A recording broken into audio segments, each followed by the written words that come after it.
Hola, buenas tardes, bienvenida Ángela, bienvenidos todos, bienvenidos a la sesión de hoy de nuestro viaje de aprendizaje sobre la biología del conocer y cómo es esto de vivir humanamente. Em, Gracias. Estamos hoy con varias personas que no nos van a acompañar y van a ver la grabación por motivos varios, así que bueno, vamos a comenzar nosotros. En este cuarto encuentro de marzo seguimos conversando sobre el tema de si el amar será o no el fundamento de lo humano. Bienvenida Cecilia. Y en este tema del amar, pues hemos estado como compartiendo miradas, compartiendo un poco la propuesta pues que Maturana en algún momento de su vida hizo y que en esa mirada de Maturana se separa un poco de lo que propiamente tal sería la biología del conocer y fundó este otro entendimiento que se llamó primero la biología del amor, luego la biología del amar y que después con Jimena pues se ha profundizado en lo que se ha denominado la biología cultural. Vamos a hablar hoy de otra mirada que no es propiamente tal la de Maturana. Vamos a hablar un poquito más de de la mirada de Robert Sapolsky, un biólogo americano, norteamericano, y que tiene como unas conclusiones interesantes en un texto pues que les voy a compartir ahorita. Así que bueno, ese es como el plan para hoy. Es posible que hoy pues no redondeemos el tema del amar como fundamento de lo humano y es parte de lo que pues les quería preguntar como hacia el final de la sesión miremos si queremos continuar conversando un poco más de este tema en las próximas clases que ya empieza el mes de abril, la semana entrante. Y si seguimos profundizando un poco más sobre esta mirada de Sapolsky, sobre lo humano y de lo diferente que es cómo ve la cosa a cómo lo ha visto Maturana y que pues tiene otra mirada explicativa, digamos. Así que al final de la sesión vamos concluyendo a ver cómo nos sentimos para continuar con este tema. O si ya preferimos cambiar al tema que tenemos previsto para continuación, que tiene que ver con la escucha, con los sesgos de confirmación y con una cosa un poco diferente. Y para comenzar hoy, les pido si tienen a la mano un papel y un lápiz para que hagamos un primer ejercicio hoy. Si tienen a la mano un papel y un lápiz, sería muy bueno que lo tuvieran a la mano para que podamos hacer el ejercicio eh, como de manera más fácil y que nos va a permitir como tomar con mayor propiedad un poco qué es de qué nos damos cuenta. Es un ejercicio de respiración muy sencillo, pero la invitación a tener a mano un papel y un lápiz es para poder darnos cuenta de cómo estamos respirando y qué es lo que está pasando en nuestra mente cuando estamos respirando. Vale, vamos a poner ahí entonces atención. Me cuentan si ya todos tienen a la mano papel y lápiz. Vale, gracias, Isa.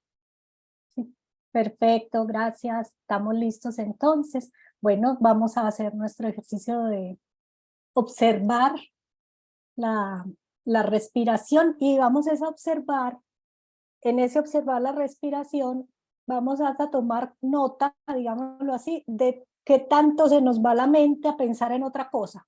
Entonces la práctica es muy sencilla. Vamos a hacer un ejercicio que dura 3 minutos y enfocándonos en notar nuestra inhalación y nuestra exhalación. Esa es la práctica de atención, en ponerle cuidado a cómo inhalo y cómo exhalo. Y cada vez que yo vea que me pongo a pensar en otra cosa, hago un punto en la hoja. ¿Sí? Y después puede que tenga 2 puntos o 200 puntos o 20 puntos, no importa. El caso es que la práctica es esa, enfocar nuestra atención en la respiración y darnos cuenta cada vez que la mente se nos va. Para poder saber cuándo se nos va la mente es que vamos a poner un punto sobre la hoja. ¿Sí?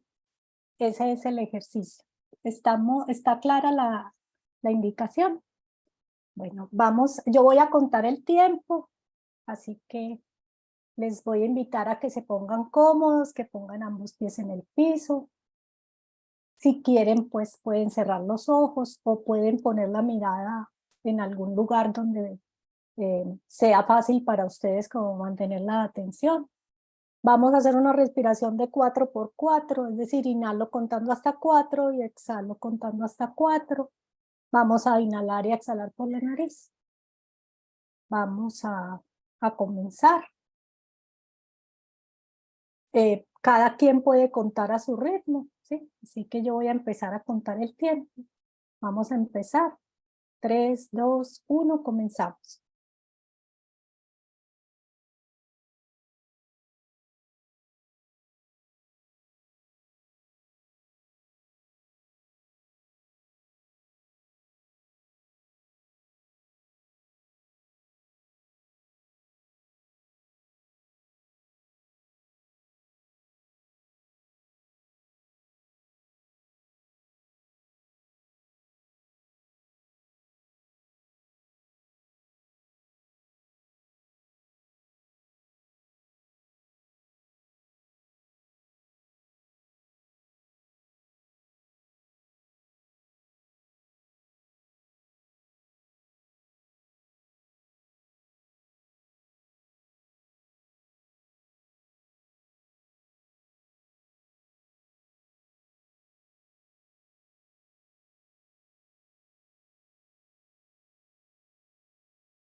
De un minuto.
Terminamos.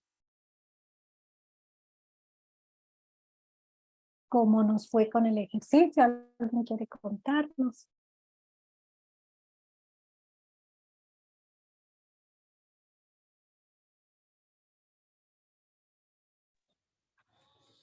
Digamos que yo me metí a una reunión en el colegio, pero no perdí la conciencia de estar respirando, fue como 50 y 50. Ok, vale, perfecto. Muchas gracias, Gustavo. Lograste como la atención, digamos, dividirla, pero no te fuiste del todo, es lo que te escucho. No, estaba consciente en la respiración y en la Ok, reunión en el colegio de los muchachos.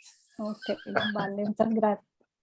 ¿Alguien más nos quiere comentar algo? ¿Cómo le fue? Bueno, para mí fue difícil, o sea, tengo la cabeza como muy revuelta, entonces más bien como que ponía los puntos era cuando volvía, o sea, como que hice fue al revés, como poner los puntos cuando ya logré hacer como la respiración consciente. Ok, perfecto, vale, muchas gracias.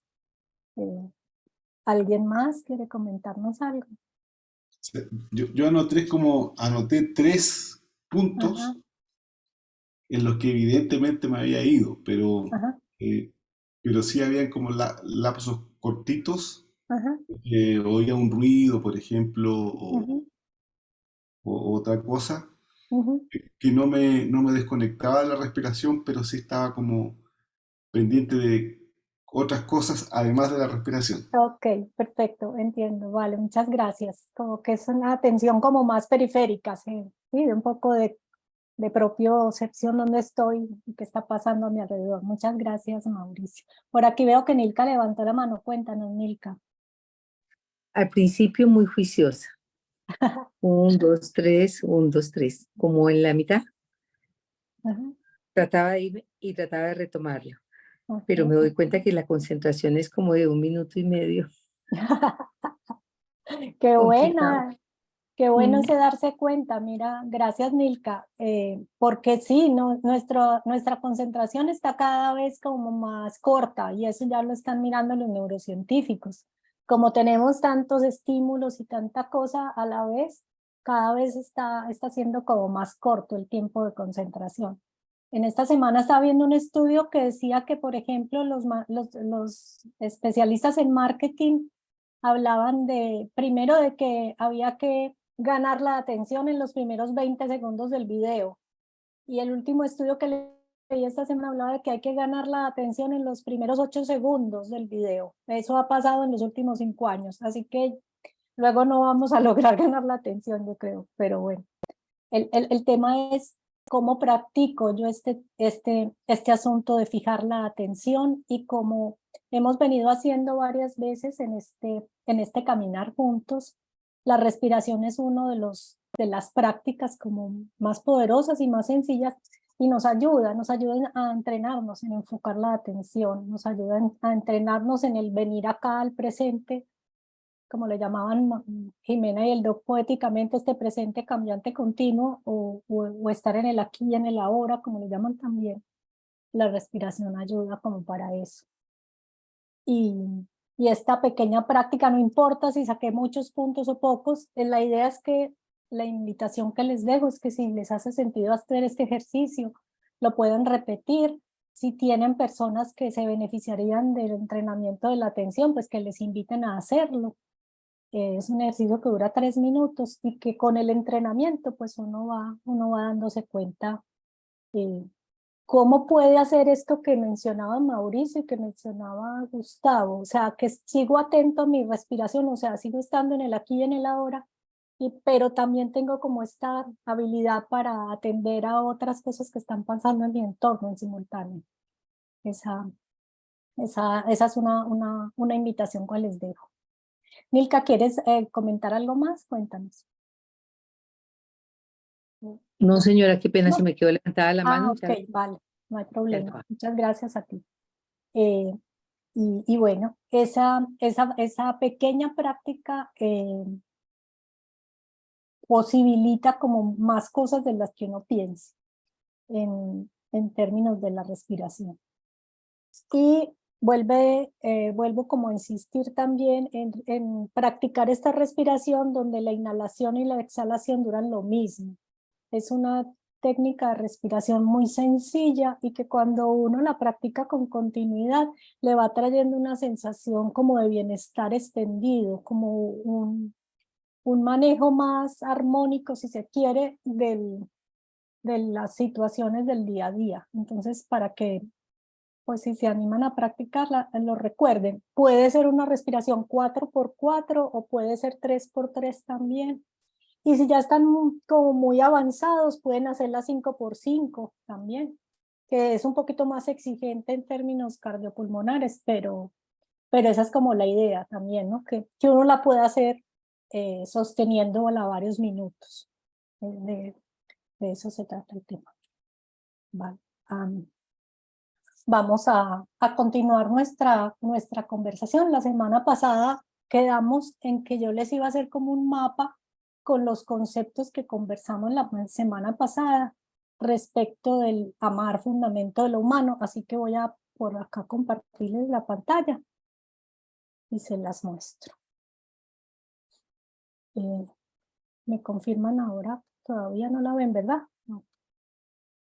Ahora me confirman cuando la vean. Sí, sí, ¿Listo? ya, estamos listos. Ok, perfecto. Ahora se me fue por acá esto. Ahora sí estamos. Este dibujo ya lo hemos visto, recordar simplemente este tema, que nosotros nos jugamos como en un ámbito doble, por un lado la fisiología, esta corporalidad, esta biología, y por el otro lado el modo de vida, que tiene que ver con este habitar en el lenguaje. Y hoy nos vamos a ir como mucho en esa distinción, o sea, qué parte de esta cosa que distinguimos como amar aparece como parte de lo biológico, de lo más animal, si se quiere, y qué parte de esta cosa que llamamos el amar sería lo más cultural, si es que uno pudiera hacer una diferencia entre esos dos conceptos. Y por ahí va más o menos la reflexión, ¿sí? La semana pasada estuvimos conversando sobre este tema y yo les hice como este mapita. En la semana pasada, en la pregunta del amar como fundamento de lo humano, apareció el tema de las creencias y los sistemas de creencias, y es que creemos respecto de las cosas van configurando como nuestro entendimiento o no, de si algo es una situación amorosa o no, de si una conducta en este sistema de creencias, esa conducta se considera una conducta amorosa, y en otro sistema de creencias esa misma conducta no se considera amorosa. Hablábamos del tema de las expectativas, hablábamos del tema de los criterios de validez, hablamos también de cómo se van configurando los vínculos emocionales, qué pasa ahí, ¿sí? Y qué pasa cuando yo digo que yo amo a alguien o que hay una conducta amorosa de por medio, ese vínculo emocional va, digamos, permitiendo una acción continuada en el tiempo y va configurando un proceso histórico, y entonces estos vínculos emocionales eh, es lo que va configurando para muchos de nosotros el tema del amar. Entonces es como más fácil de entender en muchas culturas que uno elija amar a unas personas y a otras no, que uno elija amar a ciertos seres y a otros no. Y aparece como este asunto del vínculo. Y en ese aparece el tema del vínculo, aparece también el tema del deber ser, el tema de qué se espera en términos del régimen emocional en el que uno habita, ¿cierto? Entonces, en ciertos regímenes emocionales se espera que el vínculo familia sea un vínculo muy sólido y que la familia se reconozca por varias generaciones y que uno deba ciertas lealtades a cierto sistema familiar. Eso aparece muy fuerte, digamos, dentro de las conversaciones sobre lo humano. Y del lado derecho de la gráfica yo puse propiamente tal la distinción que hace Maturana respecto del amar. El amar entendido como un ver, el amar visto como este reconocimiento de la legitimidad del otro y de ver a ese otro como un ser equivalente a mí. Y aparece ese otro concepto que es muy, muy grande en Maturana en términos de la confianza que hablábamos la semana pasada, que hay como una confianza que va como en una doble condición, una confianza que Maturana habla como de confianza fundamental, que es la confianza en la que nosotros habitamos como más desde nuestra perspectiva de seres vivos, en términos de que nos movemos por el mundo confiando de que el mundo va a estar ahí para acogernos. O sea, yo me muevo por la tierra confiando que la tierra va a estar ahí para sostenerme, que yo no me voy a caer, que camino por la vida respirando en la confianza de que va a haber una atmósfera respirable y que yo no voy a carecer de ella.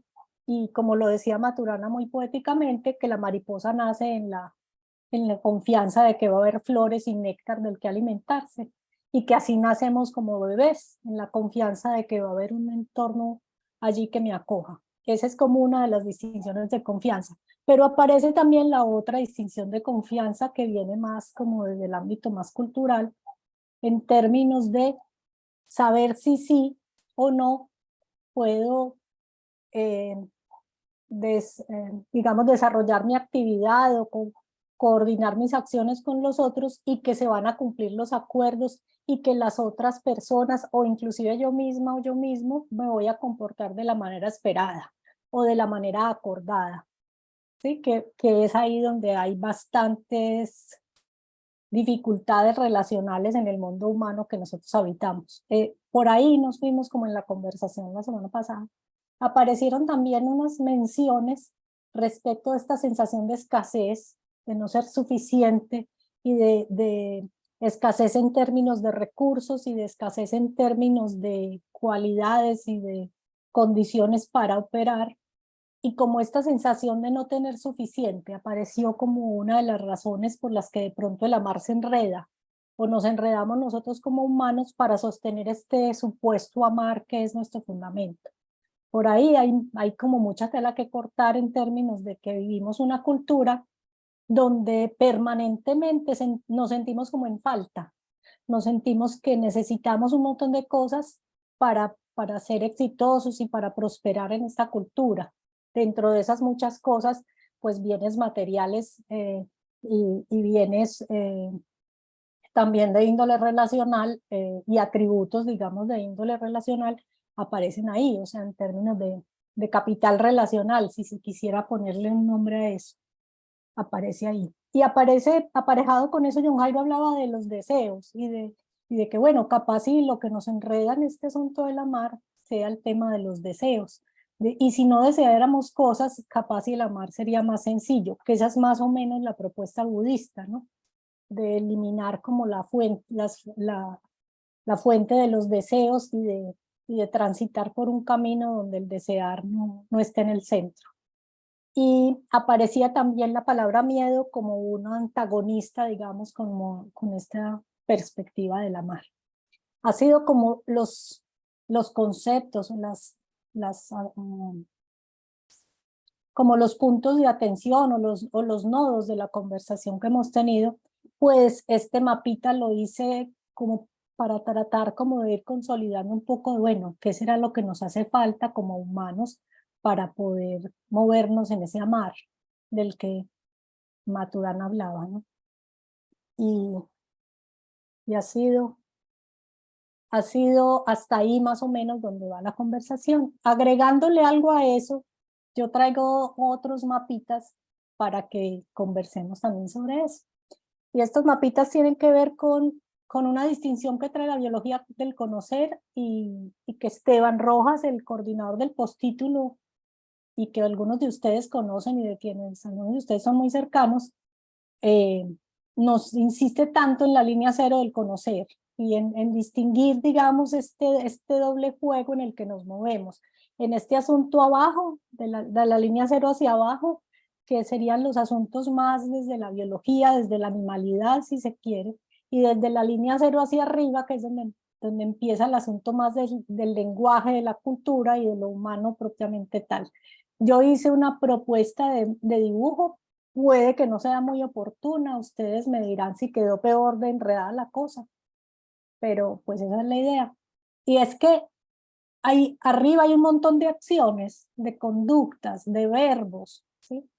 Pero todas esas acciones que hay arriba para nosotros suceden en el lenguaje, ¿sí? Nosotros en el lenguaje colaboramos, en el lenguaje cooperamos, en el lenguaje confiamos, en el lenguaje odiamos, en el lenguaje competimos, ¿sí?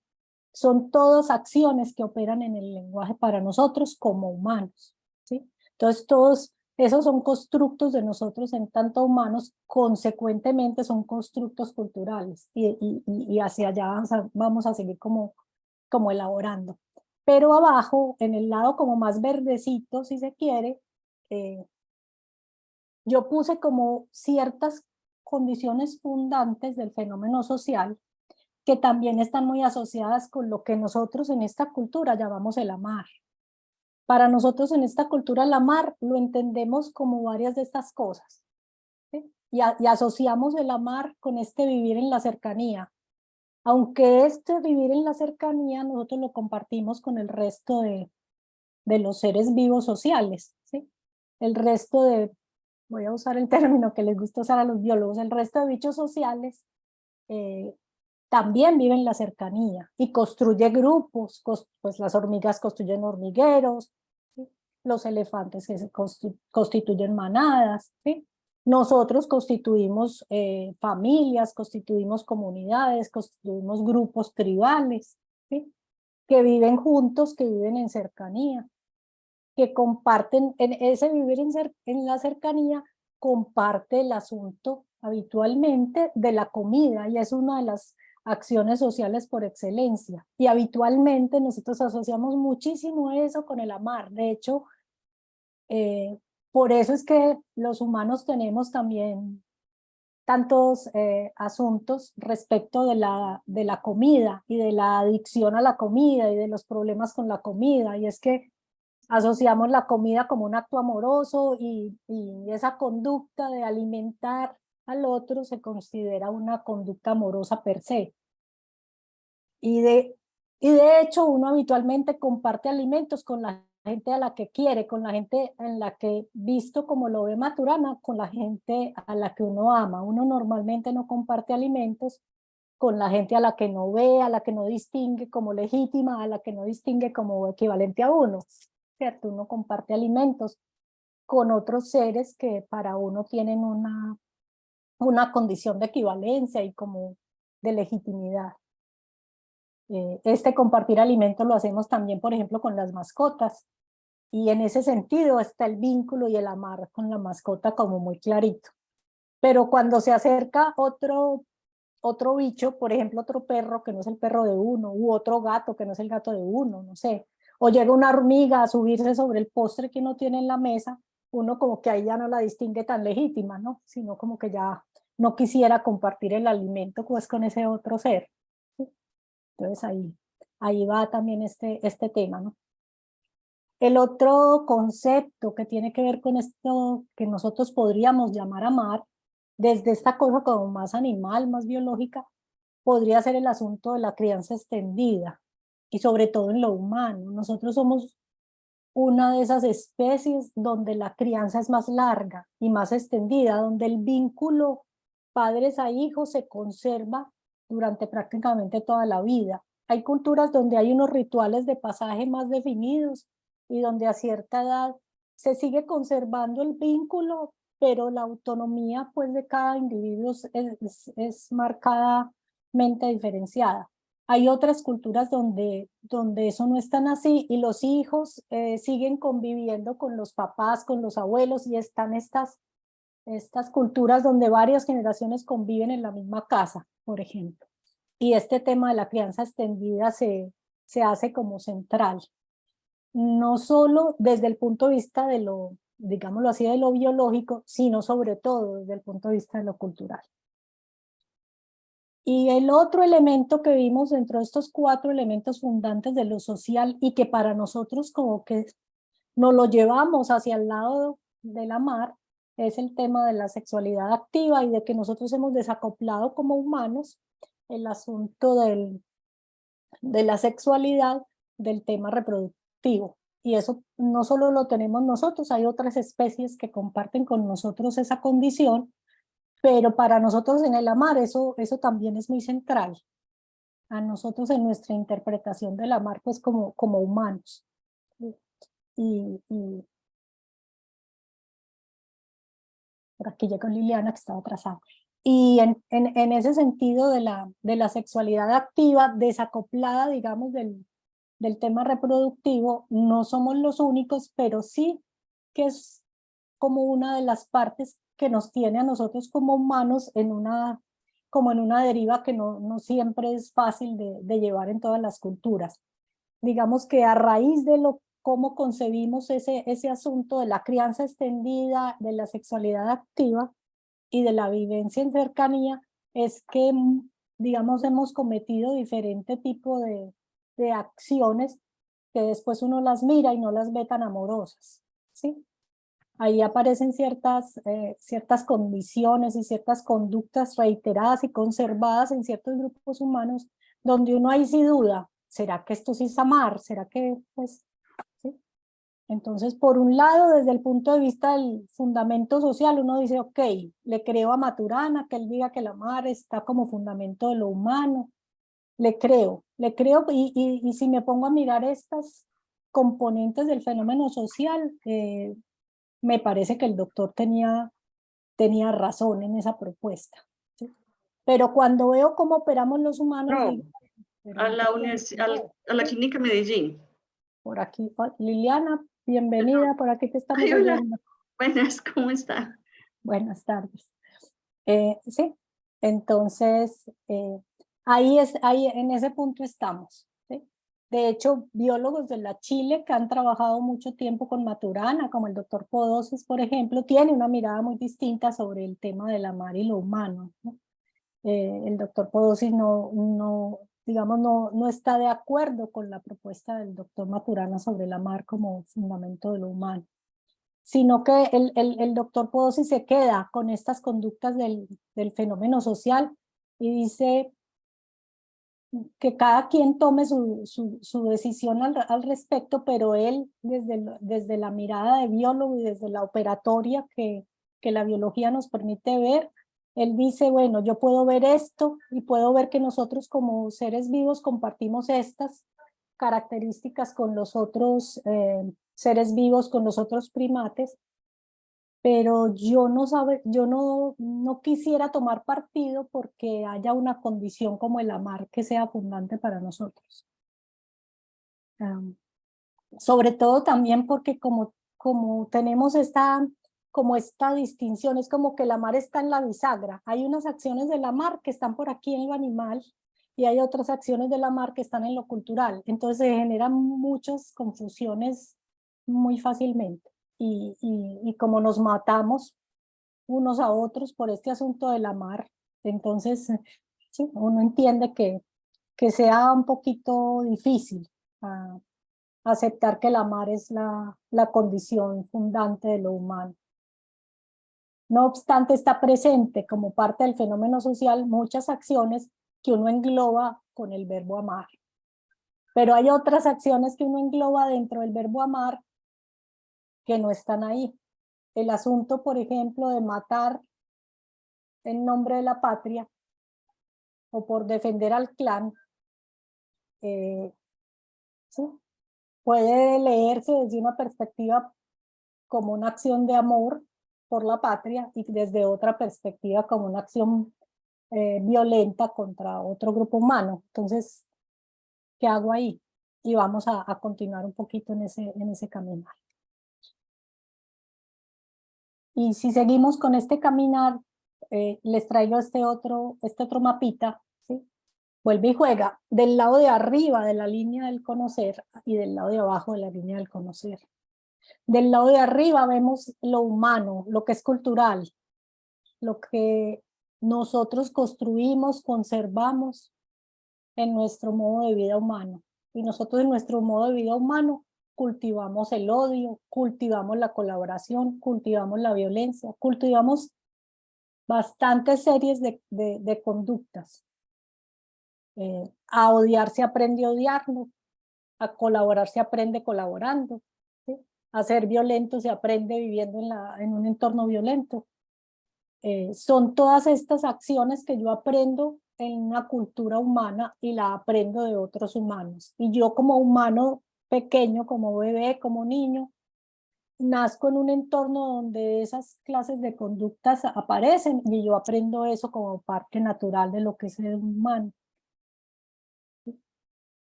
Pero en la parte más, digamos, debajo de la línea cero, en la parte como más desde la biología, más animal si se quiere, uno no podría distinguir odio, no podría distinguir violencia. Uno lo que podría distinguir ahí es agresividad, como distingue agresividad en el resto de los seres vivos también, ¿sí? Agresividad como aquella conducta en la que yo defiendo mi territorio, aquella conducta en la que yo me defiendo de un depredador. Pero no distinguimos en las otras especies estas conductas de odio tan claras como sí se distinguen en lo humano. Ahí es donde aparece el señor Robert Sapolsky, perdón, con su pregunta.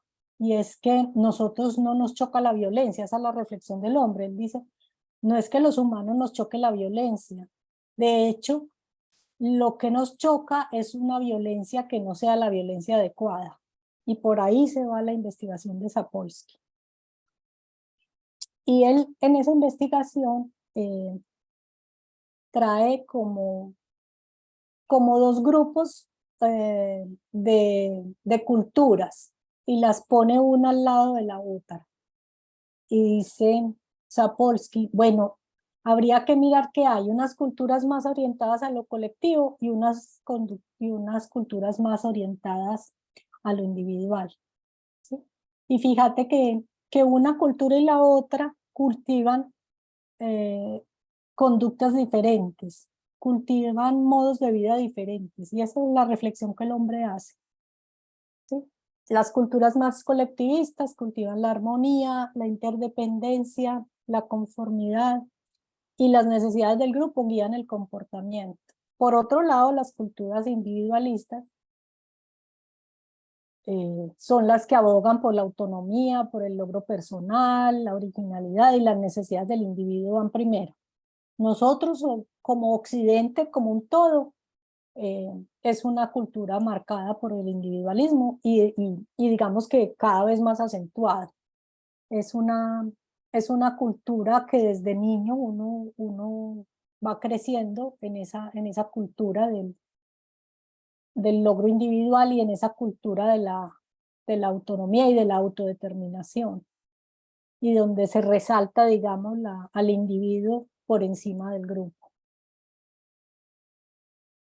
Estamos viviendo todavía con culturas colectivistas en muchos lugares del mundo, todavía hay culturas colectivistas, pero la gran mayoría hoy de los humanos habitamos en culturas individuales. Y entonces ahí viene la pregunta, en una cultura individualista, ¿cómo se manifiesta el amar? Y si el amar fuera fundante de lo humano, ¿cómo es que una condición fundante de lo humano habilita dos líneas tan distintas, dos líneas culturales tan distintas? ¿Cómo es que eso pasa? Se pregunta uno, ¿cierto? Estamos ahí con la pregunta. Entonces seguimos ahí con el señor Sapolsky. Y yo no pude sustraerme de poner esta frase del hombre porque me parece que resume un asunto que para uno es, yo solamente lo he visto una vez, porque yo me he movido en la cultura individualista occidental toda la vida. Solo una vez tuve la oportunidad de estar en un grupo donde, salvadas proporciones, me pasó algo parecido a esto, en el asunto de que poniéndoles un ejercicio a ese grupo, nadie lo quería entregar primero que nadie, ¿sí? Y eso es fundante de una cultura colectivista. En una cultura colectivista, cuando vos les pedís a las personas que hagan algo, ellas, la primera sensación o la primera reacción es a juntarse para hacerlo entre todos y hacerlo juntos. No aparece esto más occidental de que cada quien lo resuelve por sí mismo y entrega la tarea solito, ¿sí? No sé si a ustedes les ha pasado, pero para mí esta frase de Sapolsky me pareció muy, muy poderosa.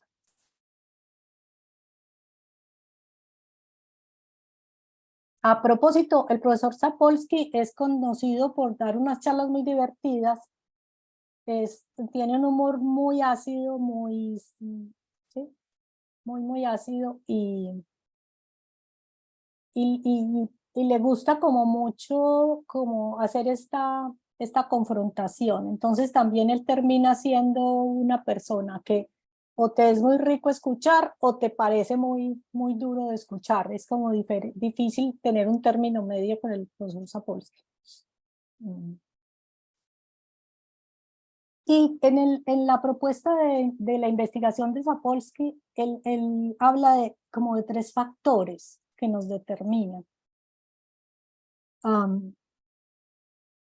Y son, voy a ponerlo acá, la ecología en términos del hábitat en el que nos movemos, el nicho, si se quiere, para hablarlo en términos del lenguaje usado por Maturana, ¿sí? En términos de mi entorno, de mi medio ambiente, de mi hábitat. El modo de producción tiene que ver con cómo me gano yo la vida, cómo subsisto, ¿sí? Cómo son las acciones para realizar la vida cotidiana, las acciones para la economía, así como cómo es la forma de ganarme la vida, cómo es la forma de subsistir, y la cultura, como que para Sapolsky estas tres cosas van juntas y se refuerzan unas a otras, o sea, en una condición o en un nicho ecológico determinado no puede subsistir cualquier cultura y no puede subsistir cualquier modo de producción. Y viceversa, dada una cultura X, esa cultura florecerá en un entorno ecológico determinado con unos modos de producción determinados, ¿sí? Esos tres elementos van configurando diferentes modos de vida. Vuelve y juega. Este dibujito lo hice yo, puede que no sea el más oportuno, como todo lo dicho es dicho por un observador, valga la cosa. ¿Sí? Es el resumen de Gloria Cano, de lo que Gloria Cano le entendió a Sapolsky. Vale. El caso es que a mí eso me pareció muy iluminador, porque nosotros hemos hablado muchas veces de cultura sí, y hablamos del nicho ecológico y hablamos de eso, pero cuando uno lo ve como estos tres factores, digamos, se complementan, se determinan y a su vez nos determinan, es que uno dice, con razón, ¿sí? Con razón es que los humanos de las diferentes latitudes operamos como operamos, ¿cierto? Con razón el modo de vida de tal región está, digamos, marcado por determinada cosa, ¿sí? Y bueno, a mí me fue iluminada, así que aquí se los dejo. Y pensando en eso, siguiendo la lectura de Sapolsky, este señor habla de tres modos de vida, ¿sí? Y aquí hablamos de el modo de vida de los pastores, el modo de vida del pastoreo, el modo de vida del agricultor y el modo de vida del pescador. Con unas diferencias que son obvias, pero en lo obvio de las diferencias es donde uno dice, mira qué interesante, ¿sí? Fíjate que cuando uno se pone a ver cómo funciona el modo de vida, cómo opera en el modo de vida los pastores son una labor fundamentalmente solitaria, donde el pastor se va a cuidar al rebaño, está solo prácticamente todo el día, o sea que la interacción social es poca, ¿sí? Y el hecho asunto de que de esa interacción social sea poca va configurando un modo de moverse en el mundo y va configurando un modo de pensar. Y esto es tomado de un estudio pues, que él menciona ahí en su libro Behave o Compórtate, ¿sí? Y es que los pastores piensan de una forma menos holística que los granjeros y los pescadores. Interesante, ¿no? Sobre todo porque nosotros venimos de una cultura pastoril, ¿sí? Entonces ahí uno se va por allá y, ¿sí? Y son mejores a la hora de juzgar longitudes absolutas, son mejores a la hora de medir distancias, ¿sí?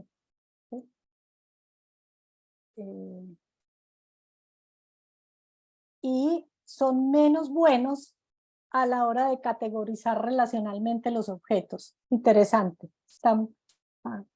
Es una distinción que encontraron en un estudio. En cambio, los agricultores y pescadores, por naturaleza, es una labor colectiva. Yo, para poder sembrar la tierra y vivir, digamos, de la tierra, necesito otros que estén sembrando otra cosa, necesito toda la familia que ayude en el cultivo, necesito una acción comunal o con una acción comunitaria para poder realizar la actividad. Lo mismo para la pesca. Para la pesca en general es una actividad colectiva en la que un grupo humano sale a desarrollar la junta, ¿sí?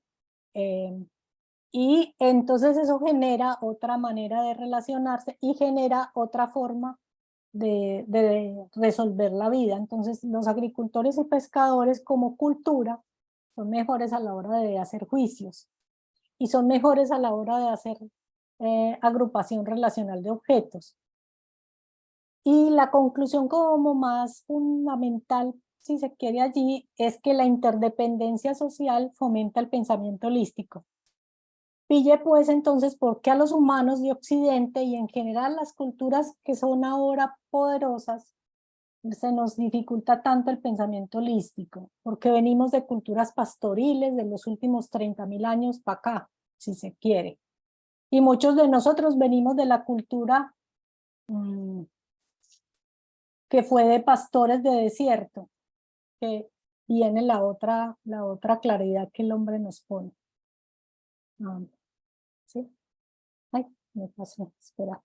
En los pastores de desierto, y el estudio del que el hombre habla es un estudio que hicieron en Turquía, ¿sí?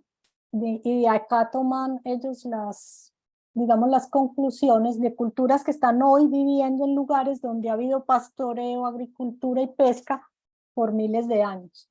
Entonces, de alguna manera nosotros como cultura humana hoy, digamos que conservamos rasgos de la cultura pastoril, de la cultura agrícola y de la cultura de pescador, en mayor o menor proporción según un poco el tipo de lugar del que venimos.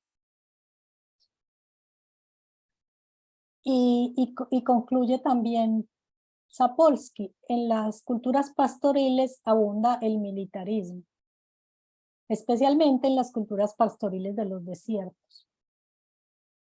¿Y qué es lo que pasa ahí? Que con el militarismo aparece el asunto del guerrero, aparece el tema de la lucha, aparece el tema de la defensa, y aparece esta psiquis de que no me vayan a robar el rebaño, porque es que es muy fácil que me roben el rebaño. Es mucho más fácil que me roben el rebaño a que la gente robe los peces del mar o a que la gente robe el cultivo. Es mucho más fácil que me roben el rebaño. ¿Sí? Y aparece toda una serie de comportamientos que hemos conservado como humanos 20.000 años, ¿sí? Si se quiere. Nosotros somos el presente de esta historia, ¿verdad? Entonces, bueno.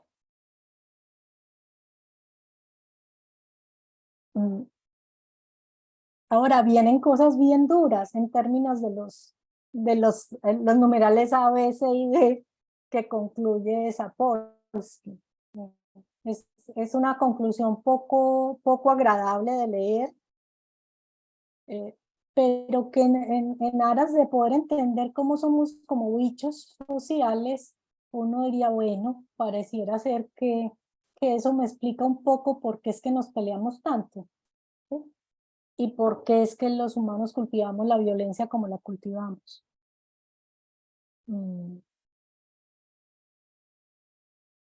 Y resulta que cuando hablamos de pastores del desierto, hablamos de los fundantes, digamos, de la cultura religiosa en las grandes religiones, digamos, están fundadas allí.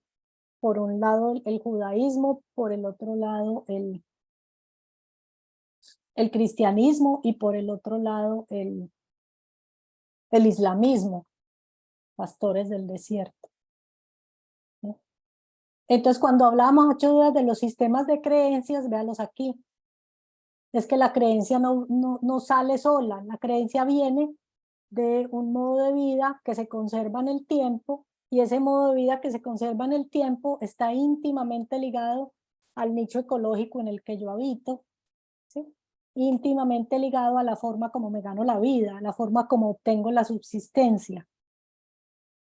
Y yo no sé, eso para mí ha sido como, wow, claro, ahora sí, con razón, por eso es que nos matamos, pues me ha sido como mucho más claro. De pronto estoy muy sesgada, y ahí ya me adelanto al tema que sigue, que ya me aparece el sesgo de confirmación, y digo, claro, todas las dudas que he tenido toda la vida, este señor parece que tiene una explicación plausible para mí. Pero bueno, ¿cómo la ven? Ahí les dejo la inquietud. Yo también estoy así como, wow, igualito. Sí, impresionante. ¿Sí? ¿De dónde nos viene a nosotros eso? ¿De dónde nos viene este asunto de la...? Y es entendible, estamos hablando de pastores del desierto. Y en el desierto hay esta cosa de la escasez, y aparece este asunto de que venga, si el otro me roba, entonces yo cómo quedo, ¿sí? Se me van a perder las cabras, se me van a perder las ovejas, se me van a perder los camellos, se me va a perder el modo de vida, ¿sí? Distinto es al que siembra y está en un entorno ecológico donde la abundancia es extrema, por ejemplo, vos estás en un entorno súper fértil con abundancia de comida, vos no tenés esas dudas, ¿sí? Y tampoco te explicas el mundo con un ámbito de creencias monoteísta. O sea, el monoteísmo es muy difícil que surja en un nicho ecológico donde hay mucha abundancia de cosas, ¿sí? Donde estás, por ejemplo, ante una abundancia de comida, ante una abundancia de recursos naturales. Ahí sería más fácil que apareciera como una explicación, como un sistema de creencias politeísta en el que ves todo como sagrado, ¿sí? En el que te aparece muy claro el tema de la armonía y de la abundancia, y ves más claramente el asunto de los ciclos y de cómo una especie se complementa con la otra, ¿sí? Como en la selva. Exacto, como en la selva. Así es. ¿Aló? Vale. Por ahí sigue el señor Sapolsky, ¿sí? Y concluye que con esta frase que yo se las traigo nomás para tenerla allí, ¿sí? Y de cómo el monoteísmo aparece de manera desproporcionada en los pastores del desierto. Y tiene que ver con la dureza misma que el desierto tiene, ¿cierto? Y para mí fue, pues, o está siendo, digamos, muy iluminador este señor Sapolsky por eso, que se venga, ¿sí? Puede que sí, sí nos amamos y chévere el amar y la cosa, pero también paralelamente con el amar aparecen estas otras conductas relacionales, culturalmente conservadas, que tienen que ver con esto. Y esto no es lo único, digamos, pero fundante el asunto de que las culturas pastoriles son culturas donde el militarismo aparece, donde la interacción social es distinta, donde hay más soledad, donde hay más, aparece este asunto de la duda, de la desconfianza de que el extranjero venga y me robe mi modo de vida, que en las culturas agrícolas y en las culturas de pescadores. Además es interesante mirar otro componente que el señor Sapolsky y los otros biólogos con los que están trabajando han encontrado, y es que el tema de las culturas basadas en el honor. Y aparecen entonces ciertos regímenes emocionales asociados al honor. Y entonces asociados con el honor aparece la venganza. Y aparece el asunto de la reputación, y aparece el asunto de la defensa del honor, de la defensa del clan. Y aparece una cosa interesante que tiene que ver con el ellos y nosotros, ¿sí? Cómo se maneja esa distinción del ellos y del nosotros.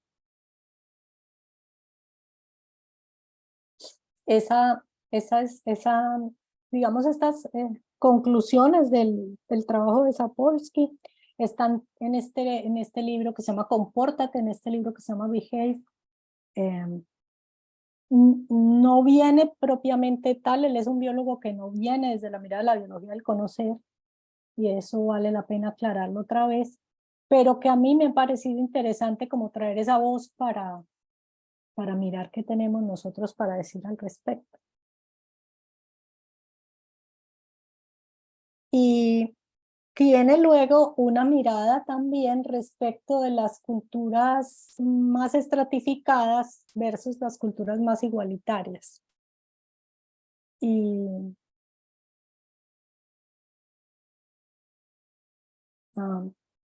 la conclusión pues es poco, digamos, poco halagadora, pero bueno, porque a esa es otra pregunta que tenemos. Si el amar es fundante de lo humano, pareciera ser que hay unas culturas más chéveres, más igualitarias, donde el amar surge, se conserva, aparece, y donde no matamos, no robamos, no eliminamos al forastero, sino que lo acogemos amorosamente. Si esas culturas más chéveres se hubiesen podido conservar, qué fue lo que pasó, dónde fue que esas culturas se perdieron, ¿sí? Y en todos los estudios que tienen estos biólogos hablan de que las culturas estratificadas han terminado siendo más exitosas, la jerarquía ha terminado siendo más exitosa para la sobrevivencia del grupo cultural más amplio.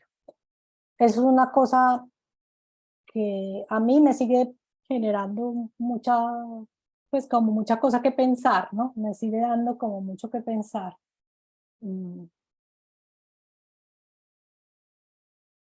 Sobre todo porque pues una parte importante de mí quisiera que fueran, como lo menciona el doc tan claramente, que el amar es el fundamento de lo humano y que no lo resolvemos en la democracia, ¿no? Y que la democracia es el amar en la socialidad y en la democracia resolveríamos las cosas.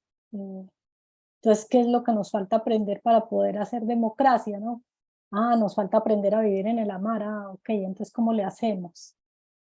¿Cómo le hacemos para expandir estos espacios amorosos cuando sé que estoy viviendo en una cultura occidental individualista que viene fuertemente influenciada por una cultura pastoril, donde aparece lo militar, el honor, la venganza, estos odios ancestrales? ¿Cómo le hago, cierto? ¿Y cómo le hago para criar hijos en esa cultura que puedan reproducir estos nuevos modos de vida y no reproduzcan los modos de vida que hemos conservado en los últimos 10.000 o 20.000 años? ¿Cómo le hago? Ahí les dejo la inquietud.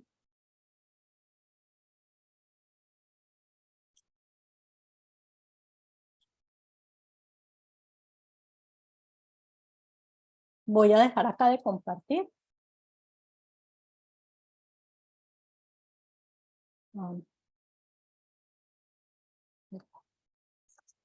Hasta ahí más o menos la propuesta de hoy respecto de Sapolsky. El hombre tiene más cosas para decir.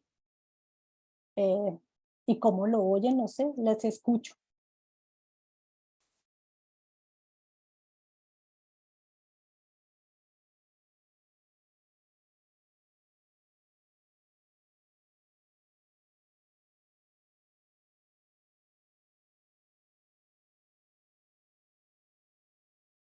No, Gloria, uno queda como tristemente con mucho sentido, pero como triste. Queda triste, sí. Voy a poner la última, o un par de frasecitas más de Sapolsky y conversamos. No sé si está muy denso, ahí me corrigen ustedes, ¿no? Porque fíjate, bueno, uno vuelve y mira el asunto del gobierno y del asunto del derecho, ¿no? Y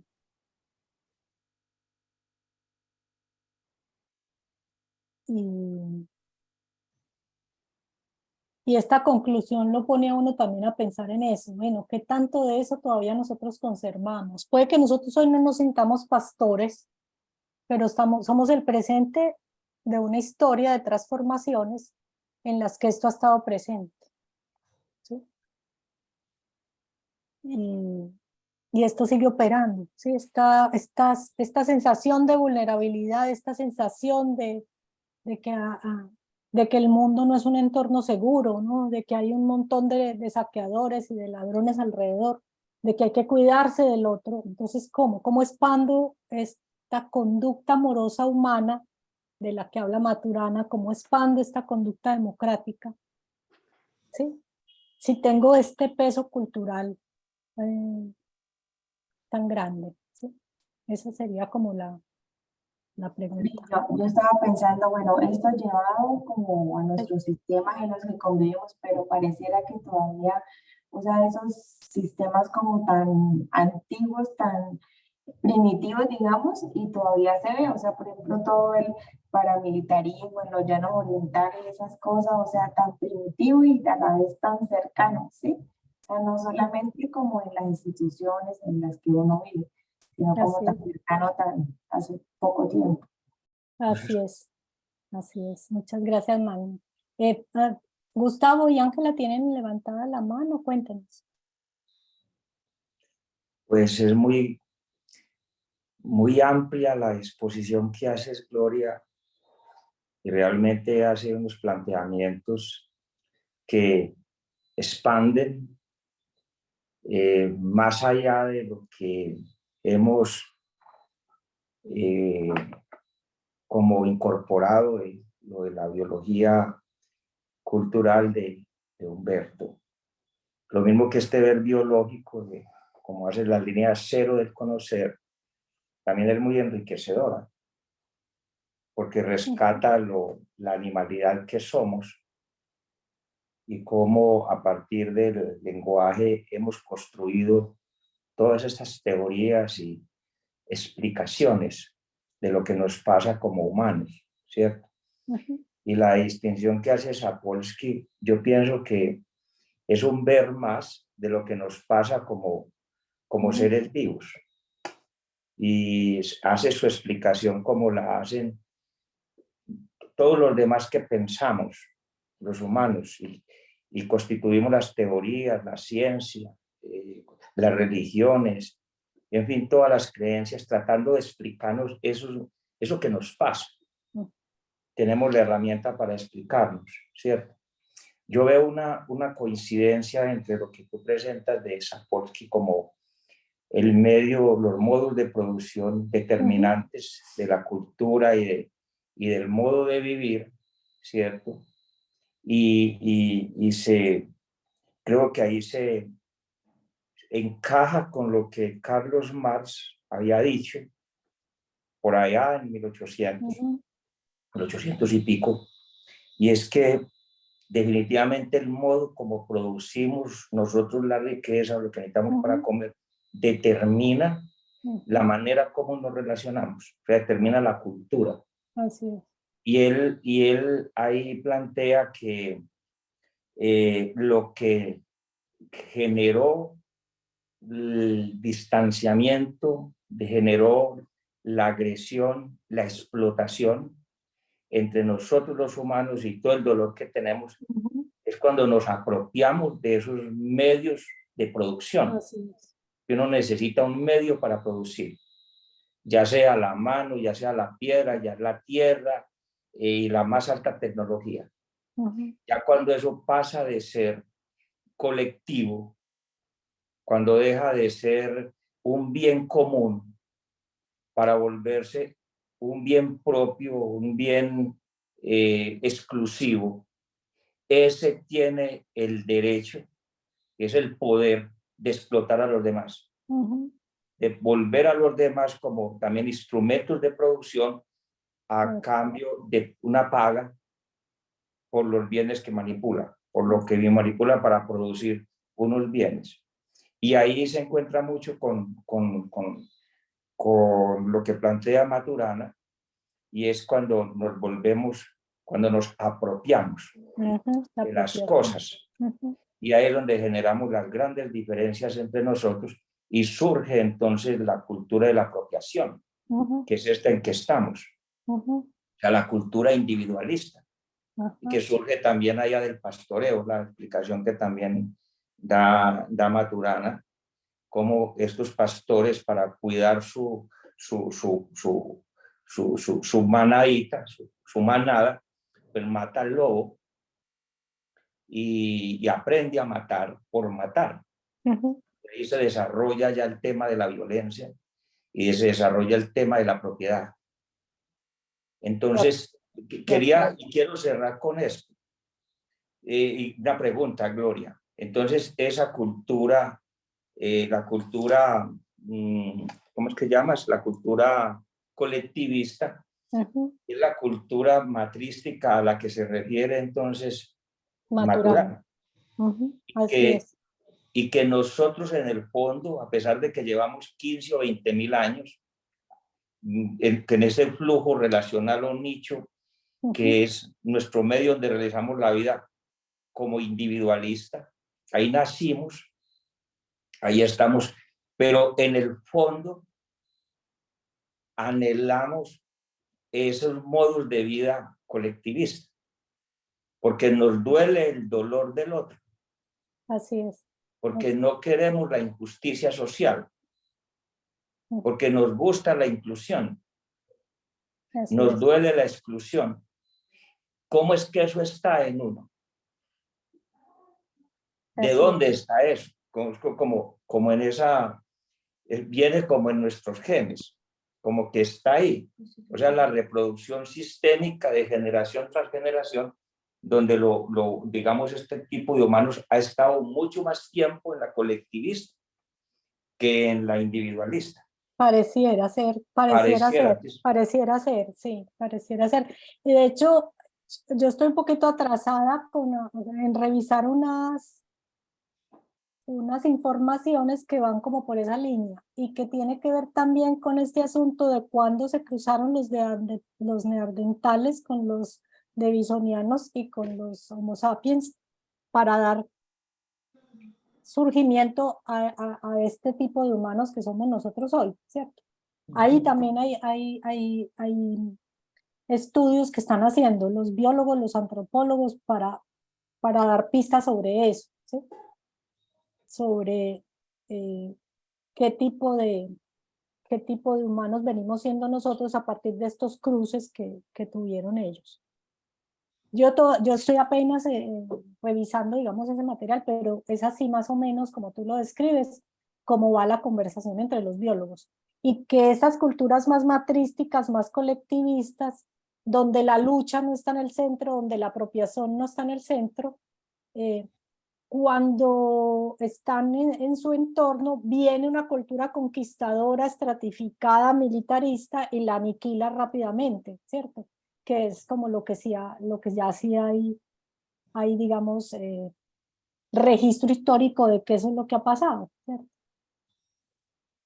Y el modo de producción que es el feudalismo, el que sucedió al esclavismo, el feudalismo que duró 200 siglos más o menos y dio paso al capitalismo netamente individualista. Allí la sociedad estaba dividida en siervos y terratenientes. Recuerdo que, Así es.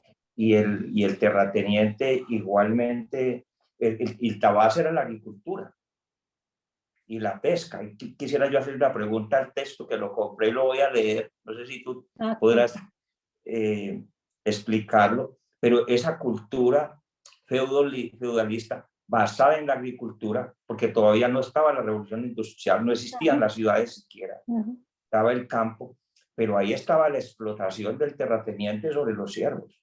Claro, claro. Claro. Y inclusive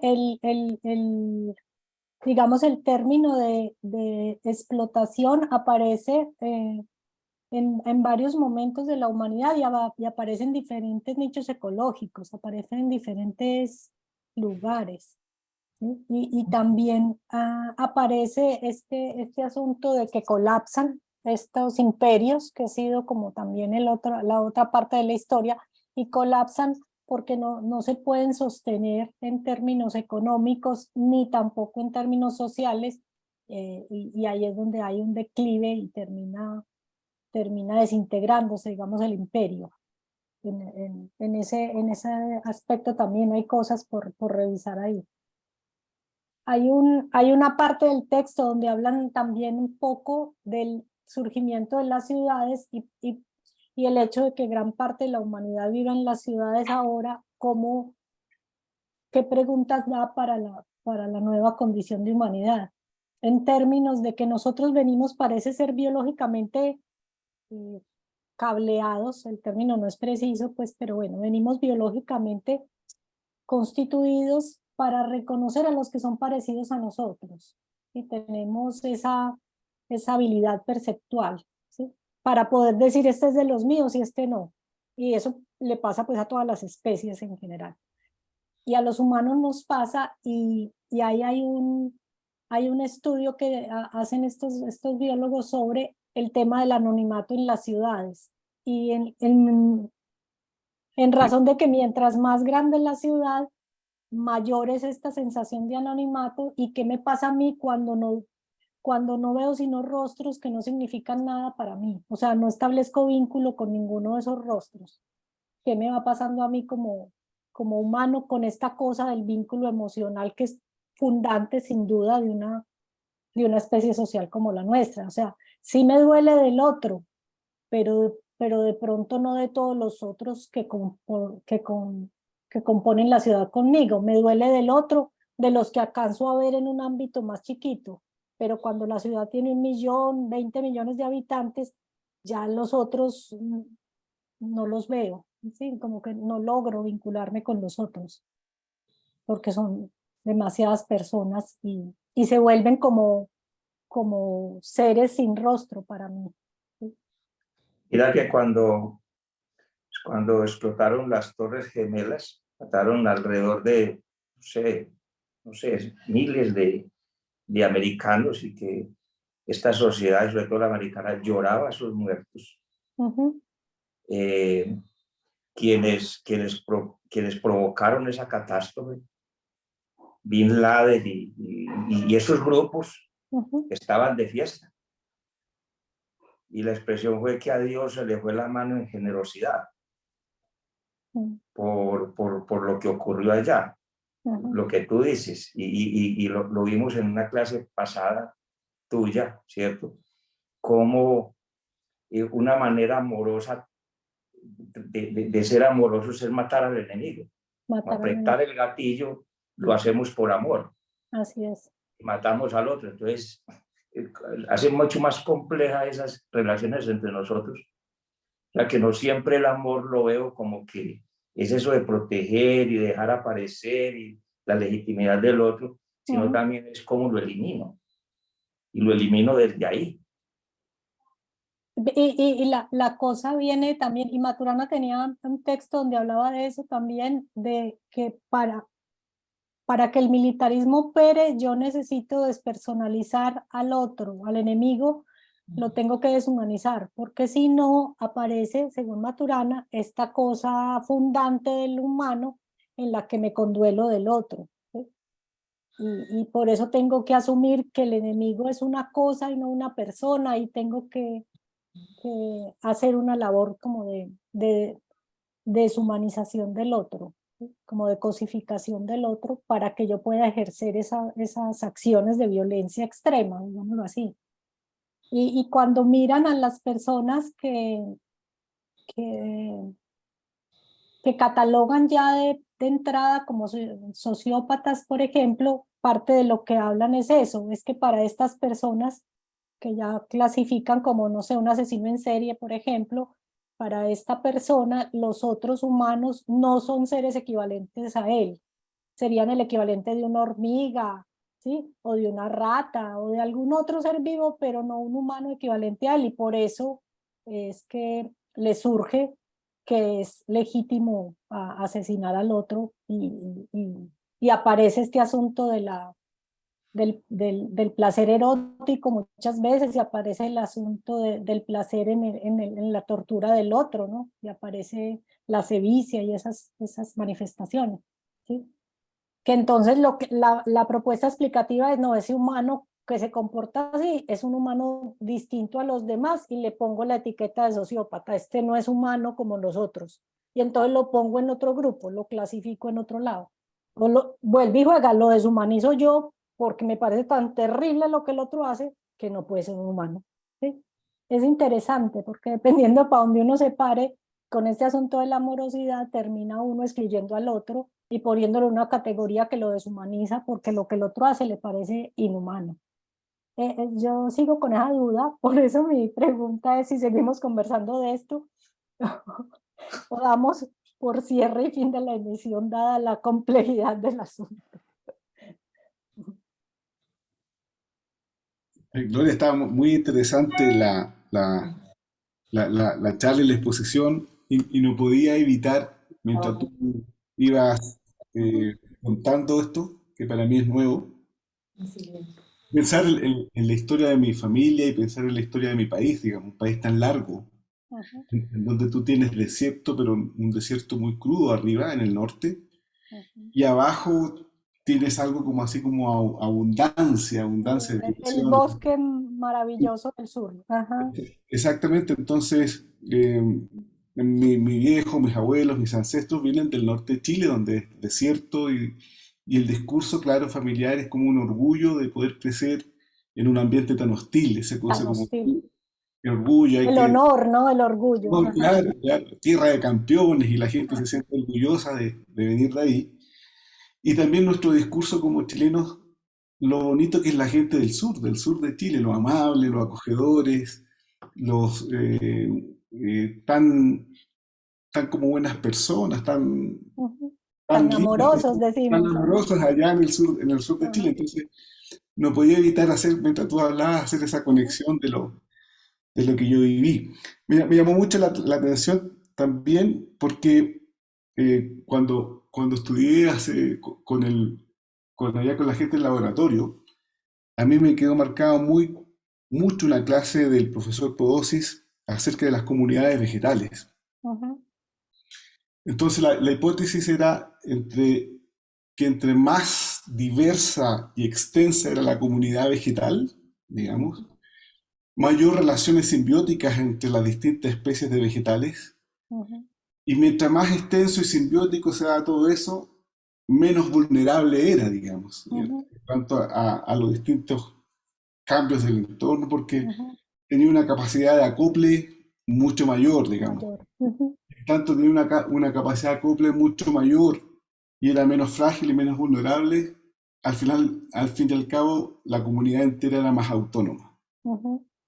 Muy distinto a las digamos, poblaciones vegetales que son uniespecie, una sola, individuales, donde Ujú. la fragilidad es mucha si uno no las cuida, digamos.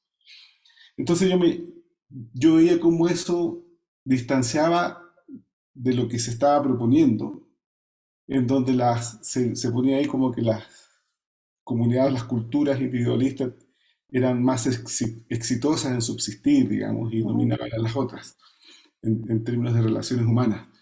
Entonces yo me preguntaba, bueno, ¿cuán distinto es el ser humano con los vegetales con respecto a eso, según la visión de este señor Sapolsky? Ujú. Ujú. Pero después me venía la duda sobre el tiempo, la ventana de tiempo en que uno mira lo que es exitoso o no, digamos. Ujú. Entonces se me venía a la cabeza como dudas que quizás, quizás en términos en estos 4.500 millones de años de la existencia de la Tierra, en realidad, quizás lo que le llamamos exitoso a estas culturas que son más individualistas es muy poco. En Es la nada misma. Sí, nada sí, misma, ¿te la das cuenta? misma. Entonces, en términos así como más globales, holísticos, parece ser que así todo, que en nuestra cotidianidad parece ser que esta subsistencia perdura de estas culturas más individualistas y que dominan a otras, parece ser que en una mirada más global, en la ventana de tiempo, parece que no es tan así. Y como que, entonces Ujú. Qué me bueno, quedaron muchas gracias. esas dudas ahí. Qué bueno, muchas gracias, Mauricio. Yo tengo la pregunta así también respecto de lo exitoso y del asunto de la sostenibilidad, que es la palabra de moda, ¿no? Sostener qué y para qué, ¿no? Queremos hacer, entre comillas, sostenible cierto modo de vida, pero como sosteniéndolo como con andamio, ¿no? Porque el modo de vida es o no sostenible per se. O sea, ¿sí? Cuando yo ya le tengo que poner andamio es porque hay algo que como que no va. ¿Sí? Y pareciera ser que estamos como enredados los humanos ahí en ese tema. Y lo de hay una charla también del profesor Podosis que tiene que ver con este asunto de la diversidad y de la autonomía y cómo mientras más diversa es una comunidad, más sostenible resulta y más autónoma resulta, y que por ahí pueden haber pistas para nosotros como humanos. El profesor Podosis, a él no le gusta meterse con los humanos, no le gusta ir por ahí, pero tiene conclusiones muy chéveres en ese sentido de la diversidad y cómo si logramos de veras como conservar esa diversidad, valorarla, es que podríamos encontrar como salidas chéveres a los asuntos. Ahí queda un tema muy, muy bonito también. Gloria, y yo voy Señor. saco una conclusión, me va quedando a mí en mi historia de vida y lo que me ha tocado ver en lo que llevo viviendo. Y es así como esa migajita de tiempo en la cultura individualista. Y es que si no corregimos, si no reflexionamos, si no nos movemos, ya está dicho que la existencia de nosotros los humanos está en serio peligro. Así es. Ya porque nos matemos nosotros mismos y tenemos sobrado que con las armas que tenemos, o porque el planeta no le va a pasar nada como planeta, pero la manera, es decir, no vamos a poder vivir en esas condiciones que estamos creando de contaminación Así es. y de modificación. Es nuestro comportamiento en esa lucha por el tener, por el poder, por la fama, por acumular, ¿cierto? A costa de los demás, o sea, a costa de lo colectivo, que nos estamos acabando. Cobra mucho sentido esto que estamos haciendo aquí como grupo. Aquí estamos volviendo a lo colectivo. ¿Cómo podemos entendernos? ¿Cómo podemos construir juntos? ¿Cómo podemos reflexionar? Y eso nos gusta. Estamos aquí porque nos gusta. Así es. Y entonces, es ahí. Yo pienso que el pedacito que me falte y todo lo grande que le falte a ustedes tendrá que ver con eso. Así Que es. en el fondo nos gusta estar juntos. En el fondo nos gusta estar bien con los demás. Nos gusta hacer el bien. Nos gusta que nos acaricien. Nos gusta que nos tengan en cuenta. Nos gusta que nos respeten. Ese es el discurso de Maturana. Así es. Y desde ahí estamos. Yo pienso que estos encuentros nos gusta porque aquí podemos hablar. Aquí nos escuchan. Aquí no nos regañan. Aquí no nos castigan. Aquí somos. Así es. Eso es lo que, buscar espacios donde seamos eso y proporcionarle a los otros, tratar a los otros también desde ahí. Es lo que nos convoca, me convoca a mí por lo menos. Así es. De acuerdo. Esa es la invitación y ese es como el deseo. Y ese es el amar del que Maturana hablaba, ¿no? Que a los humanos nos gusta eso. Y nos gustaría conservar eso en entornos cada vez más amplios. El asunto es que pareciera ser que es más fácil conservar eso, o ha sido más fácil para nosotros como humanos conservar eso en un grupo pequeño que ya en un grupo más grande. Ya cuando son grupos más grandes, como que hay algo que no encontramos la manera de operar para conservar eso. Cuando hablo de grupos grandes, hablo ya de las sociedades y de que las ciudades como centro de convivencia humana se empieza a complicar mucho el vivir a medida que la ciudad crece. Ayer yo estaba en una clase que comparto con Milka y una persona que se fue de Bogotá a vivir a una ciudad del Huila, no me acuerdo ahora el nombre de qué municipio del Huila, no era Neiva, era un lugar como media hora de Neiva. Y contaba el placer que está haciendo para ella que después de 50 años de vivir en Bogotá irse a vivir a una ciudad chiquita, ¿sí? Del placer de las acciones de la vida cotidiana, ¿sí? Y de que el otro te ve, o sea, vas a mercar y el otro te saluda, el otro te ve, ¿sí? Y el del mototaxi te lleva la cosa con cariño, ¿sí? Como que tenés presencia para los otros, no sos un anónimo. Que ese es otro de los puntos centrales que hoy no lo tocamos, que Sapolsky también trabaja, y es esta cosa del anónimo. Digamos, necesitamos un esfuerzo emocional para lidiar con ese asunto de ser anónimos. Y parece ser que este régimen emocional de estas ciudades tan grandes pone una dosis tan grande de anonimato que nos cuesta mucho sostener como humanos, ¿sí? Porque como estamos en el ser vistos, en el ser reconocidos, vivir siendo anónimo todo el tiempo es demasiado gasto, digamos, emocionalmente hablando. Ese es un tema que Sapolsky trabaja muy bonito en el libro, que si quieren podemos hacer una conversación un poquito más sobre ese asunto del anonimato y del vivir en las ciudades, y continuamos un poco más con estas preguntas sobre el amar y lo humano. O si quieren ya conversamos de otro tema el otro mes, cómo la ven y colectivamente qué decidimos. Sí. ¿Cuál era el tema que seguía en el reloj? El tema que tenemos en el reloj tiene que ver con la escucha y los sesgos cognitivos, que ese es el tema que teníamos previsto que seguíamos. Pero como a mí me parece tan encantador este tema, pero si quieren seguimos con los sesgos cognitivos. Y le damos otra clase a este tema y ya después seguimos con los sesgos. Como quieran. O seguimos el próximo martes. Que ya Tú eres la profesora. La profesora sigue, La profesora, sigue el grupo, ¿cierto? Sigue el yo grupo. sigo exacto. De lo que depende, de lo que quiere el grupo. Así es. Sí.